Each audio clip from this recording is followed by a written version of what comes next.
Senegalu 35 lat. Ja pamiętam na początku to czasem za leczenie kurę dostałam, jakieś jajka. W naszym centrum, które wybudowaliśmy, przebywało rocznie około 650 nowych przypadków dzieci. Ale to też nie jest wyjście, żeby dawać ludziom na ulicy pieniądze. Walledziam, dziam tamde, hadziango.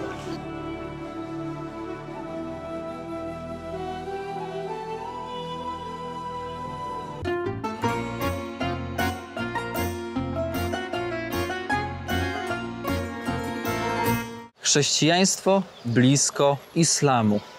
Czy można powiedzieć, że muzułmanie tutaj respektują nas, chrześcijan, tylko dlatego, że mają od nas pomoc?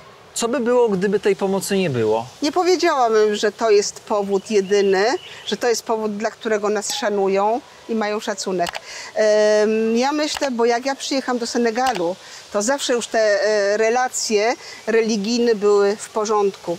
Trzeba powiedzieć, że pierwszym prezydentem Senegalu zaraz po upadku, po odzyskaniu niepodległości był katolik. I on też przygotował swoich następców, zwłaszcza tych pierwszych, Abdou Diouf, prezydent, którego zastałam, jak przyjechałam tutaj. Niesamowita tolerancja. Abdou Diouf, prezydent, jego żona była katoliczką. I tam nie było żadnego problemu. Poza tym tutaj jest bardzo dużo rodzin, gdzie w jednej rodzinie są i katolicy, i muzułmanie. Także ja myślę, że tutaj jest właśnie ta taka tolerancja religijna, też ze względu na to, że no, nie widzą powodu, żeby się bić o coś. Nikt nikogo nie zmusza do przyjęcia czyjejś wiary. Każdy żyje w swoim podwórku i stara się, chociaż żyjemy razem, ale stara się swoją religię wyznawać tak, jak należy. No i myślę, że każdy szanuje drugiego. Czyli jest obopólna tolerancja. Tolerancja, obopólna. Chyba pierwszy raz w życiu widzę, siostro, baobab przy świątyni. Tutaj było trochę więcej baobabów, dlatego to miejsce się nazywa parafia świętego Piotra z Baobabu. I Piotr z Baobabu. Z Baobabu przy Baobabie, de Baobab. Czyli tak jakby święty Piotr należał do Baobabu. No myślę, przepiękne jest to drzewo. Tak, ten baobab to więcej widział niż może nam się wydawać. Czy dysproporcja przez ostatnie 30 lat między biednymi a bogatymi jest bardziej zauważalna? Ja myślę, że tak, bo świat się zmienia. Nie tylko Europa, nie tylko Ameryka, nie tylko kraje bogate, ale także i Afryka. Z przyjściem internetu dużo negatywnych rzeczy wpłynęło do życia ludzi z Afryki. Ja mówię o Senegalu, bo tutaj żyję. Nie wiem, jak wygląda to w innych krajach, natomiast mogę powiedzieć, że rzeczywiście jest różnica. Jak na początku, to z daleka wszyscy się kłaniali. Zresztą muszę powiedzieć, że ja mam imię tutaj dane przez ludność. W języku Peul nazywam się Nene Sukabe, co znaczy mama wszystkich dzieci. To tak mnie ludność nazwała, zwłaszcza mamy, które przebywały z dziećmi w szpitalu. Sprecyzujmy, dlaczego jest takie imię. Dlatego, że siostra uratowała tysiące istnień. Może tysiące, może tak, już tak, tysiące, bo jak rocznie ponad 600, tak, tysiące. Spokojnie, tak. tysiące. Tak, sporo tego było i zawsze taka radość, jak się udało uratować i bardzo wielki smutek, jak dziecko musiało umrzeć, nie? Ale jak mówię musiało, no bo za późno matka przyszła, że już nie było możliwości pomóc dziecku. Czyli co, kiedyś się kłaniali, dzisiaj bardziej tacy oschli? Zwłaszcza w Dakarze się to obserwuje. Jeszcze w Buszu, chociaż Vélingara nie jest buszem, jest miastem, to jest duże miasto, 25 000 czy nawet więcej już teraz ludności tam mieszka. Jest to prefektura. Prefektura, nie wiem jak te określenia geograficzne czy polityczne, czy jakoś tam się nazywają, ale to chyba jest powiat. Vélingara jest miastem powiatowym. Także Już się też tam widzi zmiany, natomiast wcześniej to jak się widziało białą osobę, to z daleka się kłaniali, tak? Zwłaszcza siostrę zakonną księdza, tak? Misjonarza. Dakar jest, każdy sobie rzepkę skrobie, każdy żyje sobie tak jak już w Europie, dla siebie. Na ulicach się praktycznie wcale nie pozdrawia. To jeszcze w Polsce widzę, że jak jestem na urlopie, to ludzie szczęść Boże, siostro i tak dalej. Co mnie właśnie bardzo, bardzo cieszy, bo mówiono mi, że już w Polsce w ogóle się nie pozdrawia osoby zakonne. Nie mogę tego powiedzieć, bo takiego doświadczenia nie miałam. Natomiast tutaj coraz mniej w Dakarze to rzadko. Zdarza się tam ktoś, kto mnie zna, to mi powie dzień dobry, siostro, jak coś, co słychać i tak dalej. Natomiast tak bardziej ludzie żyją już dla siebie. To jest duże miasto, bardzo zagnieżdżone. Jak to określić, żeby nikogo nie urazić? Wymagają tej pomocy? Bym powiedziała tak, tutaj jeśli chodzi o Dakar, obserwacja jest taka, tu jest dużo ludzi, którzy mają jakieś możliwości życia, lepsze warunki, to są nawet ludzie bardzo bogaci. Wystarczy popatrzeć na te wszystkie samochody, które tu jeżdżą, przecież to są takie super bogate samochody, ludzie są już inaczej ubrani, widać, że i odżywieni są, bo nie wyglądają na wychudzonych, ale obok tego, jakbyśmy gdzieś na peryferię poszli, to są slumsy. Są po prostu ludzie mieszkają na ulicach, w jakimś starym, opuszczonym samochodzie, brudni, niedożywieni, to widać. Dużo jest żebraków, dużo chodzi po ulicach i żebrze. Przejeżdżając samochodem w tych potwornych korkach, to człowiek by musiał mieć walizki, worki pieniędzy, żeby rozdawać każdemu chociaż grosz, tak? No ale to też nie jest wyjście, żeby dawać ludziom na ulicy pieniądze, no bo trzeba, tak jak ktoś mądry powiedział, że zamiast dawać codziennie rybę głodnemu, to naucz go łowić tą rybę, tak? Więc edukacja i jeszcze raz edukacja jest najważniejszym punktem dla rozwoju każdego kraju zresztą i Afryki również. No i tych ludzi trzeba się uczyć, że bez pracy nie ma kołaczy. No trzeba pracować, żeby móc zjeść, tak? Przychodnia pod patronatem Świętego Piotra z Baobabu. Świętego Piotra z Baobabu. Jest to przychodnia należąca do parafii. Zresztą tam chyba pisze... Czyli to trochę jest tak, że jak powstaje kościół, powstaje parafia, to powstaje też szpital. Niekoniecznie. Szkoła. Najczęściej przychodnie powstają i szkoły tam, gdzie są zakony. W Dakarze wygląda to trochę inaczej. Kościoły budują dla ludzi też właśnie takie miejsca, żeby mogli się leczyć taniej i tak dalej, nie? A teraz, bo myślę, że wielu z widzów się zastanawia. Kiedy siostra używa sformułowania taniej, to znaczy, że względem, załóżmy, takiego prywatnego szpitala to będzie 50% taniej, to będzie 30% taniej, to może 80%. być nawet 70% taniej.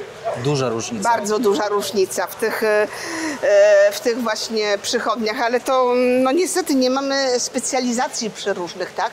My leczymy podstawowe choroby dziecięce czy nawet dorosłych, jak grypy, zapalenie płuc, zapalenie oskrzeli, różne choroby skóry, malarię, która tu bardzo istnieje, pasożytów jest bardzo mnóstwo.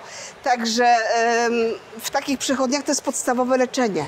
Pasożyty to jest temat ciekawy, w Afryce zwłaszcza, u dzieci takich małych brzdąców, które cały czas mają te ręce w ziemi, w piasku. Często i gęsto można powiedzieć, że większość dzieci ma pasożyty? Do przychodni przychodzą dzieci i bez robienia badań co 6 miesięcy odrobacza się wszystkie dzieci. Od 6 miesiąca, jak tylko dziecko zaczyna jeść poza bycia karmione piersią, jak już je coś więcej niż tylko pierś, to już jest narażone na nawet mniejsze dzieci. Dlaczego? Piją wodę ze studni, która nie jest oczyszczana. Tych amebów, przecież tak łatwo można złapać, tak? Oni piją studnię, która nie jest czysta, która nie jest filtrowana. Postdesante. Postdesante. Punkt. Aha, dobrze. Punkt czyli nie poczta i nie... sanitarny inaczej, tak? Nie post.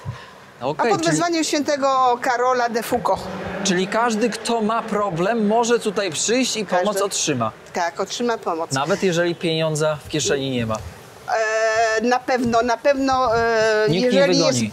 w pilnej potrzebie, to nikt go nie odeśle. Czy te malunki na ścianach, one mają jakieś głębsze znaczenie? Oczywiście, tu chodzi o edukację. No nie wszyscy jeszcze, zwłaszcza starsze osoby, nie wszyscy chodzili do szkoły i nie wszyscy znają pisać, czytać. A taki obraz na przykład tutaj mówi, że karmienie piersią jest bardzo potrzebne dziecku do dobrego rozwoju. Jest zdrowym i dobrym leczeniem. Zapobiega się różnym infekcjom, bo karmienie piersią dziecko otrzymuje w mleku matki wszystko, co potrzebuje. Odporność. Czyli tutaj mamy co? Moskitiera chyba, co? Tutaj właśnie chronić, spać pod musztykierą, żeby uniknąć choroby malarii, która jest śmiertelna, po prostu jest śmiertelna. Do tej pory ludzie umierają na malarię. A w praktyce lekarstwo na malarię nie jest takie drogie, to jest dosłownie kilka złotych. Kiedyś może było kilka złotych. Kiedyś za 300 franków CFA można było przez 3 dni wyleczyć swoją malarię. Natomiast teraz to już kosztuje do 5 tysięcy franków senegalskich. Tu nie mówimy ani o euro, ani o złotówkach. Ale 5 tysięcy dla niektórych to są duże pieniądze. 35-40 zł, coś takiego. Coś takiego, tak na szybko licząc. Czyli kiedyś to było dosłownie 2 zł. Dokładnie i za 2 zł można było wyleczyć nie ciężką malarię, bo bez kroplówki, jak była ciężka malaria, bez kroplówki się nie daje, ale też nie było to tak drogie jak dzisiaj. Wow. Czyli nie ma dofinansowania ze strony rządu w tej kwestii? Nie, zmienili politykę leczenia. Po prostu stwierdzili, że niwakina, która kiedyś zawsze działała, stwierdzili, że już nie działa i wycofali niwakinę, która nie kosztowała nic. Chlorokina, niwakina. A teraz wprowadzili jakieś inne lekarstwa pod inną nazwą, które właściwie też często zawierają jakiś procent chininy, także no jest drożej. Czyli tu mamy na przykład fajną taką... Siostro, ale tutaj jeszcze dopowiem, czyli można się domyślić, o co chodzi. No można, tak jak wszędzie w całym świecie. Przykre to jest, że człowiek niestety taki biedny traci na tym wszystkim. Ale popatrzmy na coś fajnego. No. Uradowany dzieciaczek i tu chodzi o dawanie dziecku witaminy A. Za co odpowiada witamina? Witamina A odpowiada za odporność, za wszystkie choroby przeciwkrzywicze i tak dalej. Także to jest bardzo... każde dziecko co 6 miesięcy do 5 roku życia powinno otrzymywać lekarstwa przeciw pasożytom i witaminę A. Prescolar Institute. Prescolar. O francuskiego to bym chyba nie zdał, co? Na maturze. No nie wiem, chyba na razie jeszcze nie. No ale nie. To za krótko. Przedszkole chyba, siostro. Przedszkole. Przed szkołą. Prescolar. Scolarity to jest szkoła. Ile co miesiąc trzeba zapłacić za to, żeby wysłać dziecko do takiego chrześcijańskiego przedszkola? No miesięcznie to trzeba liczyć te 15 euro. Miesięcznie 15 euro za dziecko. Tak. To jest, szybko licząc, 60 zł miesięcznie. Tak. To dużo na warunki senegalskie? Dla niektórych dużo, ale nie w Dakarze. W Dakarze na pewno nie jest to dużo, bo większość ludzi pracuje. Są szpitale, są szkoły, są nauczyciele, są pielęgniarki, są różne zawody, które są wykonywane. Jest też dużo uniwersytetów.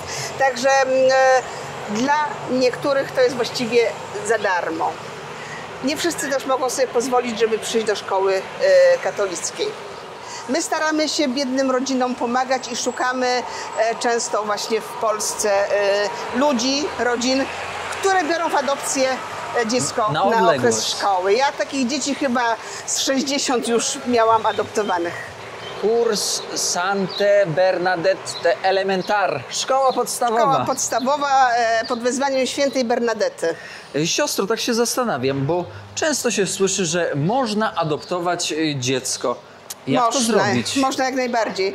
No są różne możliwości. Albo bezpośrednio skontaktować się z jakąś misjonarką lub misjonarzem, albo przejść przez centrum misyjne, no ale jeżeli ktoś już konkretnie by chciał naszej misji pomóc, no to wtedy można otrzymać numer konta, które W opisie jest w damy Polsce. pod filmem. Możemy dać w opisie. Różne mogą być ofiary. Może być ofiara na adopcję dziecka do szkoły, może być ofiara na kupno mleka dla dzieci niedożywionych, na kupno lekarstw dla dzieci w szpitalu. Można dać dotacje na misję w całości, bo tutaj nie tylko jest nauczanie, nie tylko jest żywienie i leczenie, ale są też różne inne potrzeby. No dobrze, czyli jeżeli ktoś na przykład, załóżmy, Wicka, pani Jolanta zechce na mleko, napisze w przelewie: siostro chryzologo, proszę kupić za te pieniądze mleko i dać dzieciom jeść. Tak. To siostra kupi To te mleko. pieniądze będą przekazane tylko i wyłącznie na mleko, nie będą przekazane na nic innego.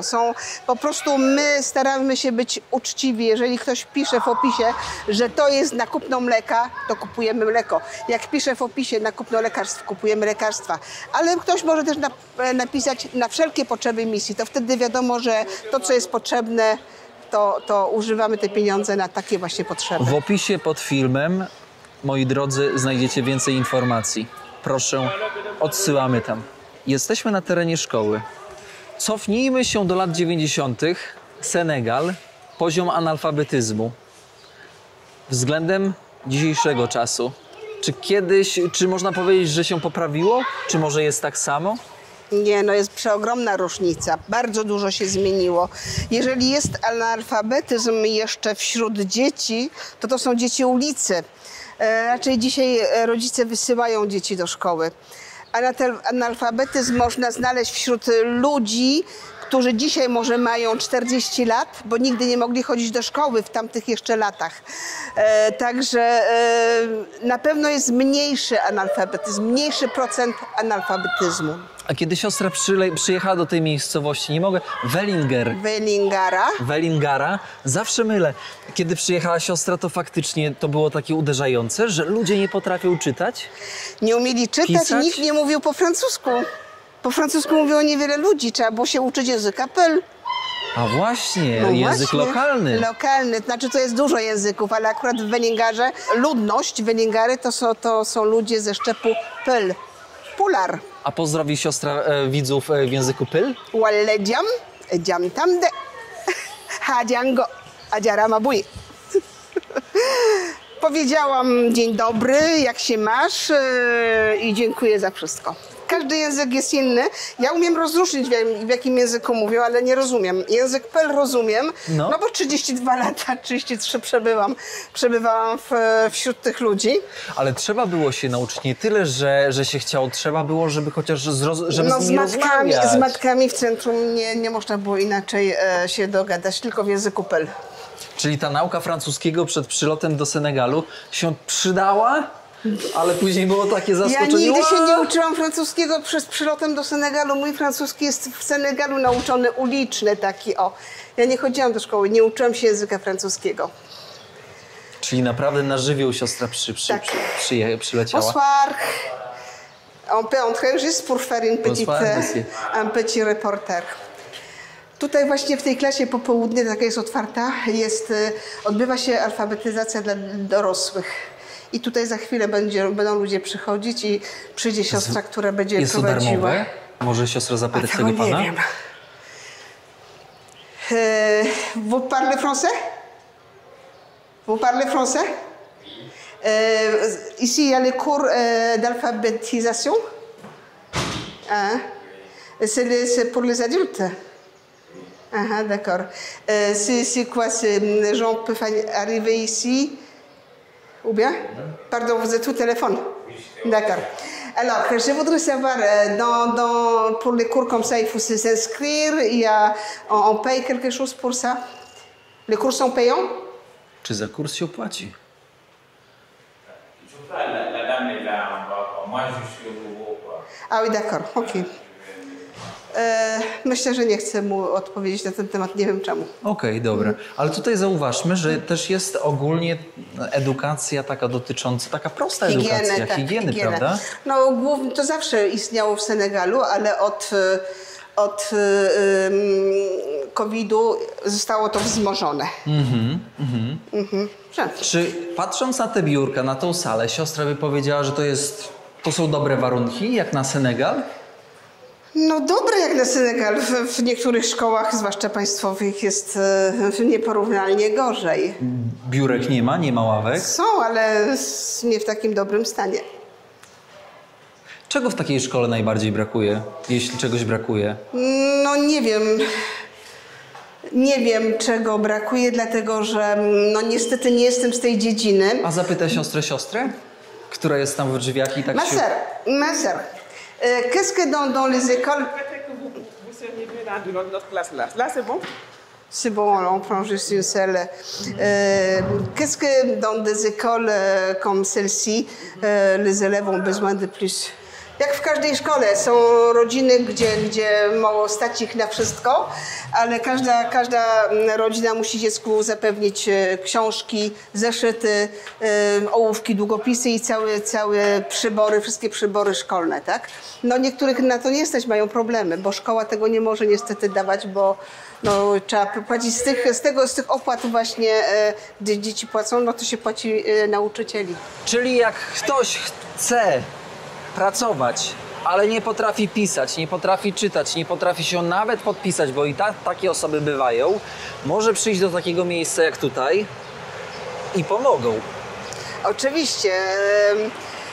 Bardzo naszą zawsze troską misjonarzy, troską osób zakonnych, Kościoła jest ta myśl, żeby pomóc każdemu człowiekowi, który jest w potrzebie, a ktoś, kto nie może znaleźć pracy tylko dlatego, bo się nie może dobrze wysłowić, bo nie umie pisać, nie umie przeczytać, nie umie się podpisać, to właśnie chodząc na takie wieczorne kursy może zacząć żyć inaczej. Mais je sais, mais tu sais que j'aurais... Voilà, tu sais que j'aurais aimé, non? Et comment va Regina? Elle va très bien, elle est déjà... Elle a Hello, l'église. my name is Thomas. Ah, Nice to meet you. nice to meet you. Kompatriot. Ah, Znajoma. No ja ma tak. Ale I córka nazywa się Regina, tak jak ja, bo jestem chryzologa Regina. Ale siostra chryzologa, siostra jest tak rozgadana, że wszyscy na parafii to chyba siostrę i w mieście wszyscy znają.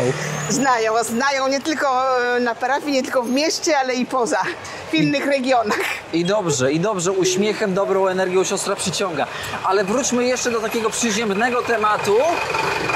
Przejdźmy ten warkoczący silnik. Jak z bezpieczeństwem? Mnie nawet osobiście to intryguje to pytanie. Trzeba uważać na kieszenie? Trzeba Bardzo. zamykać samochód? Pilnować, żeby nie zapomnieć, nawet w środku jak jedziemy samochodem, jak są duże korki, trzeba się zabezpieczyć, żeby być zamkniętym w środku, bo ktoś Żeby może być przejść. zamkniętym Tak. w samochodzie? Zamykamy w samochodzie, żeby ktoś nie otworzył, torby nie wyszarpał. No niestety zdarzało się, że jedną siostrę tak okradli, rękę jednej siostrze złamali. No różnie to bywa. No to są takie sytuacje niecodziennie, Bogu dzięki, niecodzienne, ale istnieją. Ja na przykład jak teraz przed chwilą rozmawiałam przez telefon, to tak stanęłam w takim miejscu i pilnowałam dobrze tego telefonu, a tak staram się go trzymać w kieszeni niewidocznego, bo to nigdy nie wiadomo, kto może wyszarpać.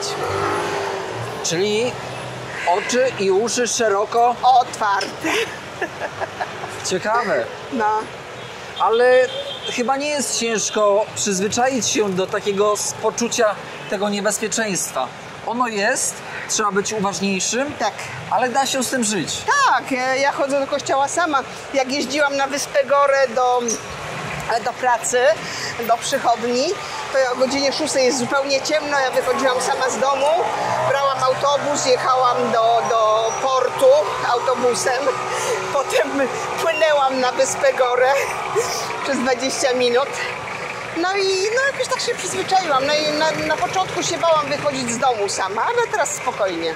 Siostro, na sam koniec takie pytanie podsumowujące naszą rozmowę. Co prawie przez 35 lat bycia w Senegalu, czego Senegal siostrę nauczył? Trudne pytanie, bo to 35 lat. Czego mnie nauczył? Na pewno zawsze pokory.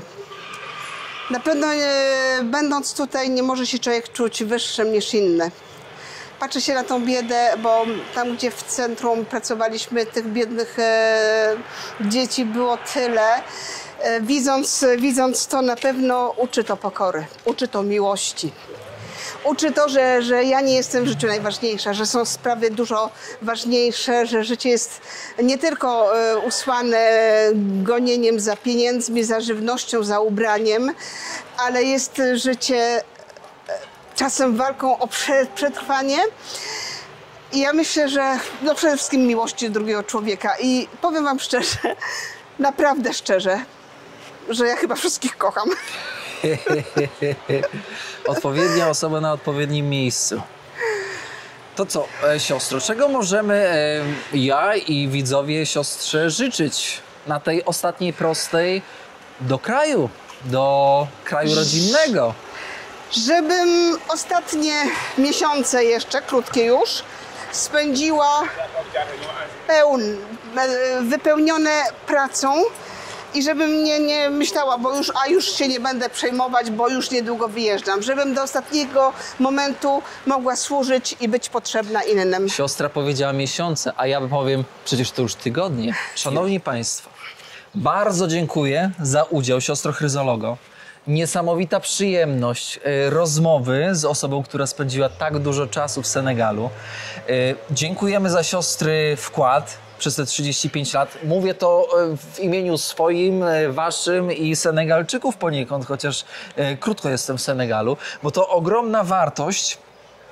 Trzymam kciuki, widzowie też trzymają, żeby siostra była szczęśliwa na swojej zasłużonej, w cudzysłowie, emeryturze w Polsce.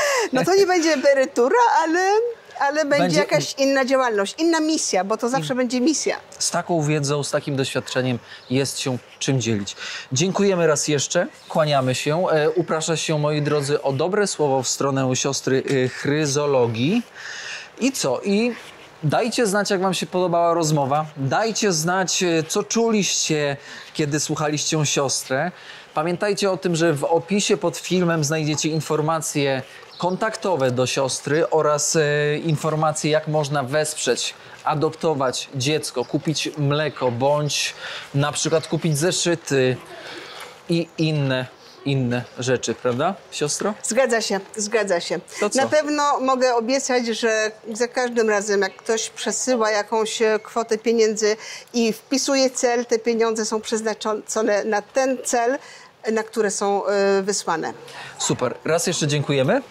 Wszystkiego dobrego i co? I do usłyszenia w kolejnym odcinku. A ja jeszcze bym życzyła, żeby można było znaleźć się w tym miejscu Vélingara i zobaczyć dzieło, które stworzyliśmy i może trafić właśnie na jakieś przypadki dzieci, ciekawe przypadki, żeby zobaczyć, jak to naprawdę jak od podwórka życie, wygląda. Jak tak. jest życie. Niekiedy powiedziałbym bezkompromisowe i, że tak powiem, trudne, ciężkie. Tak. Dobra, moi drodzy, kończymy odcinek. Pamiętajcie o standardowym zestawie wsparcia, czyli łapeczka, komentarz i rzecz jasna podanie pocztą sandałową odcinka w świat.